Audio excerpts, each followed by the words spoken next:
Yo, what up, y'all? Thank y'all so much for dropping by, man. So, man, we got a good one today. This is gonna pretty much break down the frame rate that the new next gen consoles are running at, and they're gonna do the comparing. You know what I'm saying? And some of you guys are probably gonna be surprised about your favorite plastic box not performing so well, but you're gonna see it. You're gonna see it in the video. You're gonna see the proof is in the pudding, so that you can stop all this nonsense about one of them are being more powerful than the other one. Because we already kind of get where I'm going with this. We have a lot of Decepticons out there that have just been rooting for the wrong team and been hyping this console up all generation. All that SSD, all that ray tracing, all those frame rates, all that 60 FPS to 120 FPS. Oh yeah, well, we're going to get to the bottom of that today. Oh yeah, they're definitely going to let us know what's going down today. Now, I say that to say this, people. All my gaming community, all the gaming fans out there in the world, we got to do better. That's just flat out. Like, these companies got to do better. They have to crack down on these studios come next year. No game that I can think of should be pretty much capped off at 30 FPS, 40 FPS, 50, not capped off and running at a smooth 60. Not for the price that everybody is paying for these consoles. People are going out so far out of their way. They're going to buy new televisions, new monitors. I see people buying new 1440p monitors, new 4K 2060p, high-end televisions to go with their console, especially for the holidays, especially for Black Friday that's coming up. You know what I'm saying? People are going to be spending top dollar to get the best out of their console. You know what I'm saying? And these 30 FPS games, they just it's unacceptable at this point. Because once you start letting one company get away with it, everybody's going to start to want to get away with it. You know what I'm saying? This person is going to think, well, they ain't say nothing about Gotham Knights. They didn't really crack down on Gotham Knights. They didn't make them go back and do a patch for the game. Let's just say 3 to 6 months pass by and we still ain't got no patch for Gotham Knights out there. We still ain't have them slowly start bringing it back to life at the frame rate that we want it to be capped off at 60 and higher. Not saying that they're not going to do it, but we're looking for them to do it, because we're like, okay, well, we can go back and say that, look at Cyberpunk 2077. Look how they brought that game back to next gen. Look how, oh my goodness, bro. Look how they're bringing Fallout 4 back with next gen technology now. Fallout, they got so many more games that they're bringing back. Look at all the remake games that they're doing. You mean to tell me Gotham Knights can't go back in and fix the resolution? And oh my goodness, bro, it's so frustrating that they're making excuse after an excuse after an excuse. Now, let's say the game have a bug, something's wrong, it's buggy. They got to go back in and fix the bug. So why do you refuse to put a team on the resolution and frame rate? Why? Like, what is the excuse? The things that I've been hearing out here in these gaming streets, these Decepticons just don't want to do it. That's just being honest. That's just the honest truth. You know what I'm saying? I'm not going to lie to y'all guys, man. I'm not going to lie to the luxury team. That's just the truth. The developers don't want to do nothing to fix it. And these are very intelligent content creators, journalists, people that's deep in the gaming industry. So they know, they know what's going down. They know. These are hardcore, concrete evidence that these developers are just lazy. Everyone, I haven't heard what I'm saying. They say everyone has an idea going into making this game. Everyone has an idea on how they want the game to be, on what they can expect the game to come out to be, because they are so already highly intelligent. This is what they do. We hire you to build games. We hired you to develop games. You know the ins and outs. You know how to work these engines. So there's no excuse. It's just on if the creator wants to do it, wants to put the time and effort in to do it. Yes, you have to optimize the game for, you know, PC, PS5, PS4, if it's on PS4. Some games are not. But speaking in Gotham Knights, for example, just comparing it to A Plague's Tale, you know, this game has to do better. You know, yes, you would have to put in more work to optimize the game to make it run better. Yeah, of course. Come on, man. We ain't stupid. We know that's going to take more work. We not crazy. We know that going into this generation that we really weren't ready. Neither side was really ready, because Xbox, we already know Xbox ain't really had the games ready, and they were coming. All of them are coming, but they weren't ready. They're still in the oven baking. You know, Sony can't produce enough PS5s due to scalpers, due to chip shortage. So we know neither side was really prepared for this generation due to the pandemic and the inflation now, and everybody's struggling, and the cost of living have gone up. We get it. We get all that. People having to work out of their houses and connect with each other. Like developers, they're working at their house due to the pandemic. The other people working at their house. So it was kind of hard to, you can imagine how hard that is to build a game.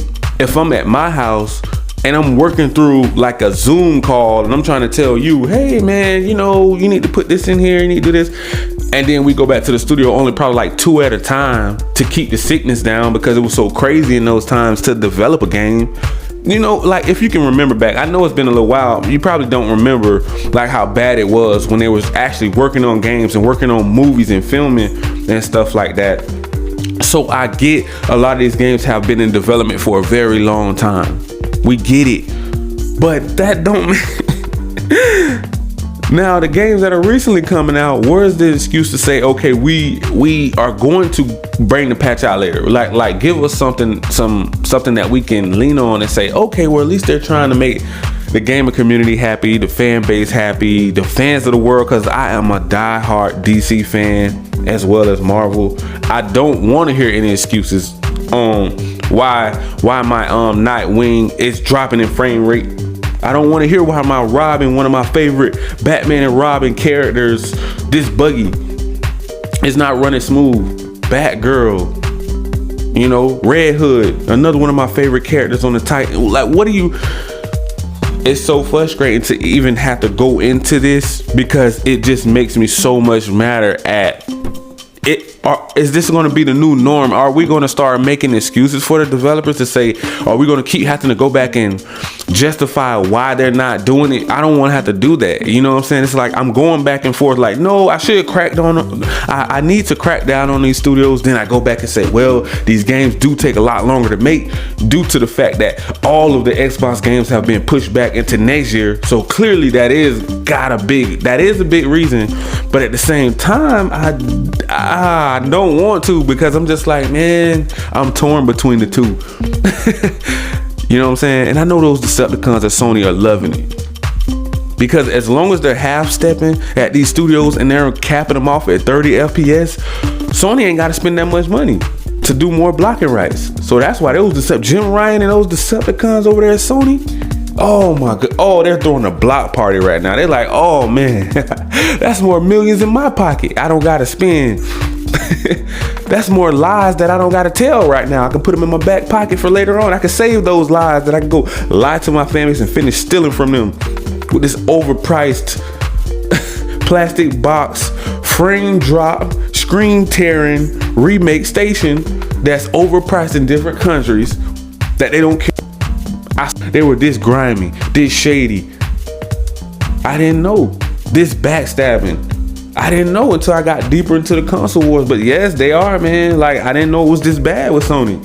I was blindsided, and that's why I'm delivering the news to you guys, so you guys don't make the same mistake come the holiday season and have made the wrong decision if your pocket's not right. Because yes, PS5 is a premium console coming with a premium price tag, top dollar with everything. You're not getting no deals with PlayStation, so get that out of your head. You are going to have to pay $70 a pop, $70 a game, and you're going to have an overpriced, underperforming console. But you're going to see it in this video, so here we go. Yes! As noted, the game has a 30 FPS mode on a standard 60Hz screen at least, and across all three consoles they do a predominantly successful job of hitting that target. I did note a handful of points on PlayStation 5 and Series S that could dip just below 30, albeit briefly. Largely though, you will play through the 30 FPS mode with no performance dips or bad frame pacing. Aside one area, tearing. This can crop up in this mode, and thus on some areas it can tear quite heavily. Data and or CPU hitches can also cause performance stutters, and the PlayStation 5 is affected the most by this, with some sections giving us 80 to 160 millisecond pauses. This is not resolved with the 40 FPS mode, which is simply activated if you have a 120Hz screen. For Series X and Series S, you will need to go into the operating system menu and then set your output to 120Hz. The PlayStation 5 is easier in that so long as you have a 120Hz setting in the operating system menu to auto, then the game will simply detect it and set the output to 40 FPS as you see here. The problem is that certainly for the PlayStation 5 version, in the current build at least, the 30 FPS is the more consistent performing option. As you can see, the PlayStation 5 can be approximately 10 FPS slower at points than the Series X in like-for-like conditions, and most of the time the difference is small, around 2 to 8%. But in worst case scenarios, it can be 35% faster on Series X, which is drastically higher than anything you would expect. And these are brief and mostly caused by huge stutters that the PlayStation 5 suffers from, certainly on camera cuts, data being brought into the frame, and I believe we have a mixture of data, GPU bound moments, and certainly API related. The small single frame dips are likely a GPU bound impact, with the 80 plus milliseconds being data. Now when I say data, the real problem here is all data issues really manifest as CPU ones, as that is the controlling kernel for all of it. So when we get these cuts from real-time cinematics back into gameplay and you get some dips and stutters across all hardware, but on Series X and Series S, these are minimally affected, with the PlayStation 5 and even PC at times being heavily affected. They almost always present as shader compilation stutters on PS5, and this is a DX12 title. This could be a viable choice for the team to use a higher level of API abstraction that closer mirrors the DX API, and we see this often on the PS4 with its GNMX DX-like wrapper, and that aided ports from PC to Xbox to PS4. We saw examples of this way back with things like The Witcher 3. The result is that when the action gets heavy on the PlayStation 5, it is often performing below the Series X. Some present as clear GPU dips, but some you won't notice, but the longer stalls you will absolutely notice. Series X can also dip into the low 30s, but that is less frequent, and as such the 40 FPS performs much better here. The 30 FPS mode is one I would choose for now on the PS5 until the team release some patches to help these sections out that can stutter quite heavily. It must also be stated that many areas can run at a flat 40 FPS on PS5 also, but in rat swarms or data-rich sections do expect some dips below that target. The Series S is close to the Series X. All the resolution and visual reductions noted help alleviate the GPU load, and the DX12 API is designed for the console, so those shader-like stutters do not present anything like the PS5. It can still dip to similar mid-20s in these heavy GPU and CPU sections, but it often stays close enough to that 40 FPS mode to feel smooth enough to be worth those hiccups. As I covered before though, this 40 FPS mode is great, as it is the middle ground between 30 and 60 due to the frame time being half the difference from 33 milliseconds to 25. I discussed this more in my Gotham Knights review. The 40 FPS mode though does require a 120Hz screen, and as you are watching it here in this 60 FPS container video on YouTube, the frames present like you see on the graph now. It goes from 33 milliseconds then to 16 back and forth, thus giving you a 40 FPS average, but it can look a little jittery as you watch it. But on a 120Hz screen, the frame presents evenly at that 25 millisecond level, as you can now see in the same sections, leaving a flat graph. And as these frames are closer together and as consistent as a 30 FPS feed, it feels smoother.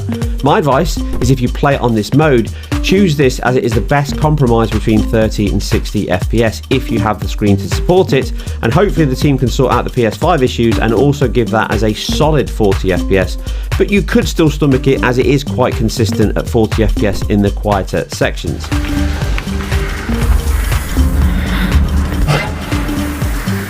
Is someone there? Run! Run! Rats! They're coming! What? Rats! Fear the light!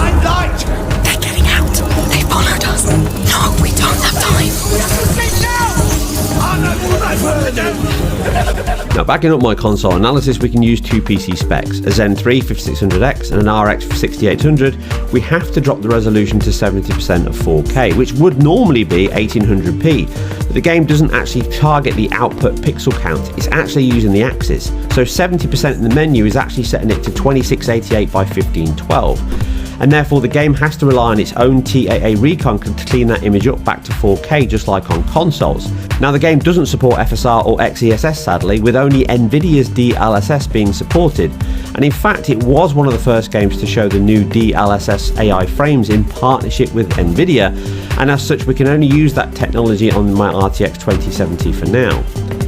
At the recommended settings I covered earlier, which line up with the consoles at that 1512p on the RX 6800, the GPU struggles to keep above that 40 FPS line, with it dipping in similar places as consoles. You can drop to 1440p and then you get a very good level of 60 FPS aside the same CPU data bound sections that can cause the same dips down to the 30s levels.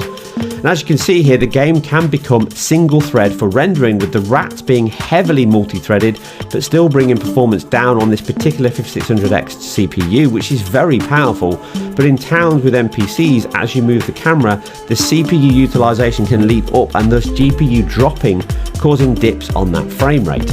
The result is a game that can, like all games, flip-flop between various impact levels on your hardware, but this one can have extreme lurches between that, which present as severe dips at times for the prolonged periods, and it makes a locked 60 FPS all but impossible, at least on the hardware I have in front of me. But even more powerful hardware I believe will struggle, certainly in that CPU regards, when it gets heavily CPU dependent. With the team working directly with Nvidia on the engine development, it's not a surprise to see that the Nvidia cards can run the game much better than AMD ones. On my RTX 2070 using 1440p DLSS balanced in the same sections, even with a weaker 2700 CPU, I am locked at 60 FPS far more often, and many of the heavier dips and stutters noted on PlayStation 5 do not appear here.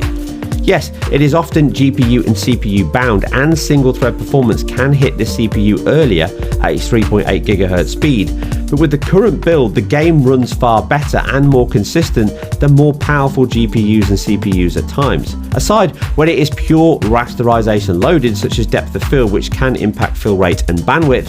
The RX 6800 does ultimately outperform the RTX 2070, but performance lows, stutters can be worse, and overall the gap between the two is much smaller than the paper specs and obviously other titles have shown. So this is a game that unsurprisingly does benefit Nvidia's cards with its API and driver suite, which means hopefully the team can improve performance on AMD cards, or AMD can release a driver update which improves performance on the machine. For as it stands, the PC is the best place to play with our higher options and performance, but you will need quite a high spec CPU and GPU to run this title anywhere near 1440p, and a locked 4K 60 is possibly only available on 4090s with DLSS 3 enabled.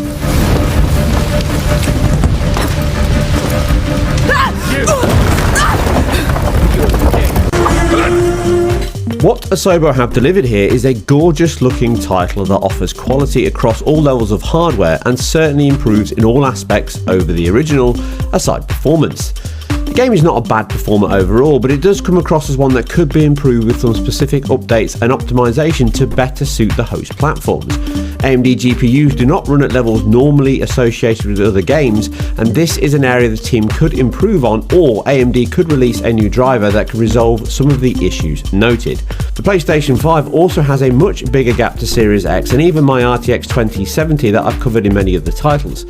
With the game not likely using much of the API features, aside the superb DualSense use here that really adds a great deal of tactile feel to the slingshot and other areas, and loading probably shows all this best, as it's quite slow into chapters and direct storage is still limited to CPU depacking at the moment in DirectX 12, and the game relies on that to depack assets, meaning PC and Series X are very close, but still almost 20 seconds, and PlayStation 5 is a good couple of seconds slower than both, showing that this is something the team have not yet been able to leverage.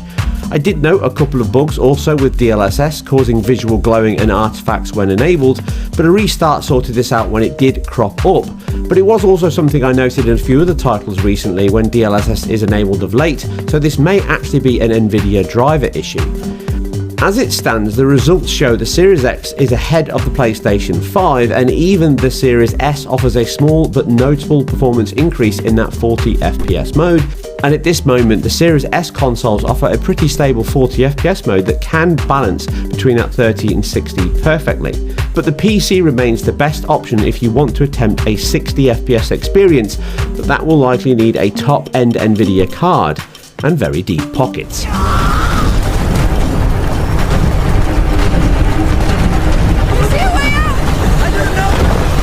That's it for another deep dive into game performance, pixels, and all things GPU and CPU related. Asobo Studios are a relatively small team, but they made a huge impact with 2019's A Plague Tale: Innocence. Not content with making a high-quality visual production that stands up to much bigger teams, they also built it within their own proprietary technology, shipped across PC, last and current generation with an update 60 FPS mode, very close to launch, and the French studio has not been idle in the time between.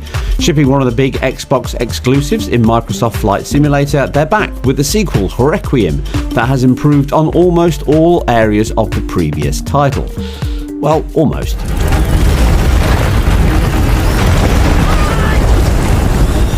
The style of game that both Plague's Tales are is well inside the third-person linear story adventure. Like the first, it contains puzzles, some action, which has been increased here with Amicia's combat skills being more deadly than before, but clandestine beats conflict as your chosen form of progression. As such, expect the same linear exploration, invisible walls. However, the team have managed to improve the engine to allow a wider scope of level design and more than one clear route through many encounters. When it comes to performance, the game only has a single mode across all consoles, and that is with a 30 FPS target. Well, dependent on your screen of choice, but we'll come to that later. The visual upgrades are evident from the kickoff, with the trees, rocks and movement of the world far richer and more voluptuous than before.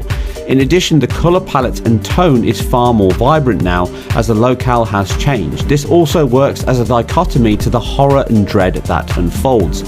The team's use of Quixel textured asset scans would have greatly aided their 3-year development window between games, and it also raises the quality significantly, with parallax occlusion maps used across the game, heavy density on floors, rocks, carts, buildings, trees. They all have very high geometric density, material detail, micro facets, and certainly evoke an authentic and rustic world to explore.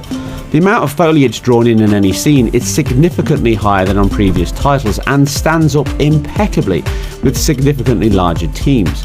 Character models are also improved with higher bone density on facial animations, allowing better emotions, and improved physically based shading helps the visible identity of each surface properties. Skin is diffuse and with subsurface scattering present in light. Shadows and torchlight bounces off skin with beautiful Fresnel lighting, and then reflective when wet or blood covered.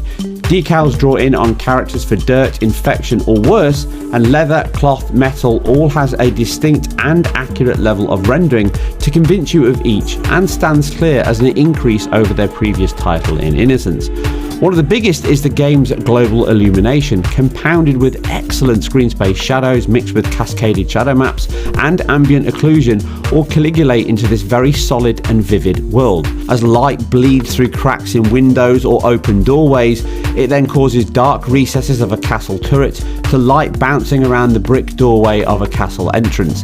It never looks anything less than a medieval oil painting, and it moves equally as graceful. He's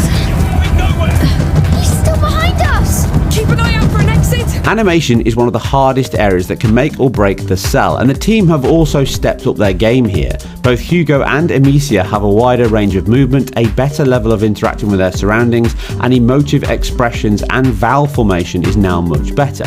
Weaker moments can still crop up, sure, such as clunky blends between cycles, incorrect alignment on more than one actor within a moveset, such as melee, but repetition can also creep in, with door openings being used very often and identical, takedowns and other often used actions quickly becoming routine. Now, it would have made a huge improvement if the team could have created some offsets to these to give a wider variety to them, or create 3 or 4 set actions that could be dynamically shifted between or even blended during motion. As per the last game, it is much better than before, but it must also be noted that animation is still one of the most intensive and laborious elements to games, and even CGI entirely, with the sheer quality on offer here being leaps and bounds above their previous titles and much bigger studios. Nobody will attack us here, Hugo. This town is under the protection of the Count of Provence. He's a very powerful lord. I must say, this is beautiful. Another fact improving the quality is the resolution, which sees a big bump over last generation, but a smaller one based on current gen updates, to Innocence. Both PlayStation 5 and Series X run the game at a fixed, from all my counts, at least 2560 by 1440. Adding to this is the game's strong temporally accumulated anti-aliasing, which also runs a reconstruction algorithm to restore multiple frames of data via motion vectors and previous pixel data into a final 3840 by 2160 frame. In reality though, this only really resolves to that when it's pretty static, but the AA does help improve those sub-pixel elements and fine detail when motion is low enough. The game's strong post-process suite though can also work against this, such as when heavy bloom is used in the title. Often, as you can see here, the flags almost disappear when you move and then reappear when the camera stops. Again, moving the camera in small movements such as thin elements around the hair can also be seen with a stippled dithered rendering effect, and it leaves trails behind the character. It's never unsightly, but in high contrast elements such as against sky and dark hair, the noise can be noticed.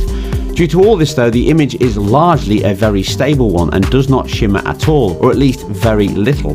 But this title is again a soft one, with high frequency elements really getting smudged and low frequency elements becoming very blurry indeed, and it can end up looking quite filmic in that regard. That is obviously an intention by the team though. The caveat here is DRS may also be in use, but I didn't count anything lower than 1440p. The Series S comes in with a significant reduction on that as expected, and is the same as last generation's 60fps update of a 1600 by 900p target, again targeting 30 fps unless you have a different screen. In addition, the TAA reconstructs where it can back to 1920 by 1080 final buffer, but it only is as good as that final static image, and therefore that lower base data resolution it runs from does mean this version has more artifacting, flickering, and is much softer overall than the other two consoles, due to the fact that it has less than half the pixels.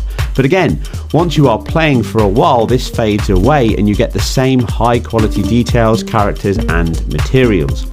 The level of detail is reduced on Series S over PlayStation 5 and Series X though, with a shorter range of grass and trees being drawn in both locally and in the distance. Reduced level of density in like-for-like shots does stand out.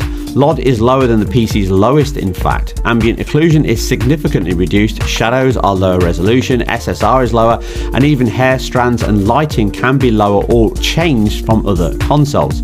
In side by side, this does show up clearly, but the cutbacks are not that intrusive and all aim to reduce the pressure on the console's smaller RAM, bandwidth and GPU performance levels, which means it should all pay off on that FPS graph.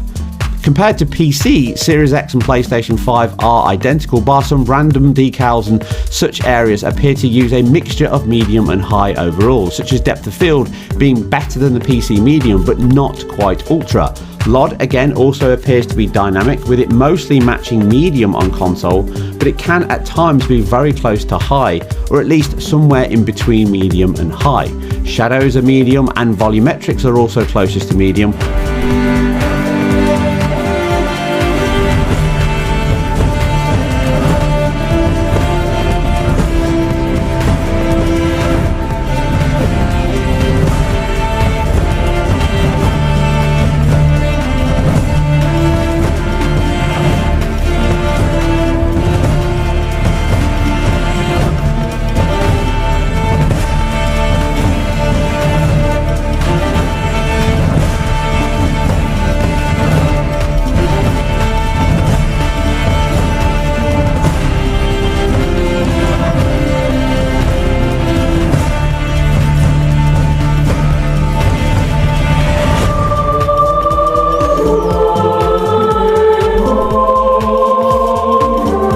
with my optimal settings here being pretty much identical, within reason at least, to what I can check to match the console settings, and thus unsurprisingly they become my recommended settings for your PC. Irrespective, you can gain back around 10 to 12% on the ultra settings here with minimal impact. In close zoomed up areas, as you can see on screen, there are certainly some reductions in terms of detail of nearby objects on the low settings at least, reduction of shadow map cascades, LOD off into the distance, but overall it's a pretty close balance between. Shadows certainly have the biggest impact in terms of visual quality, and depth of field is surprisingly at the high setting, which can be quite impactful to the region of about 5 to 6% going down to medium.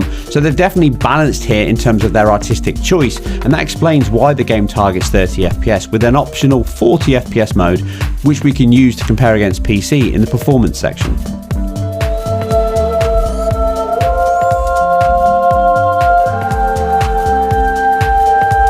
And there you have it, guys. Pretty much he just went over, you know, everything about the frame rate and you know, broke down everything. So make sure you guys smash that like, that subscribe button, click that notification bell, guys, so you guys can be updated on all of the new latest and greatest news in these gaming streets. And if you would like to jump into the Xbox ecosystem, the PlayStation ecosystem, if you have a PC only or like to rent games or check out my merch, my clothing, click the links down below in the description. Thank you and peace.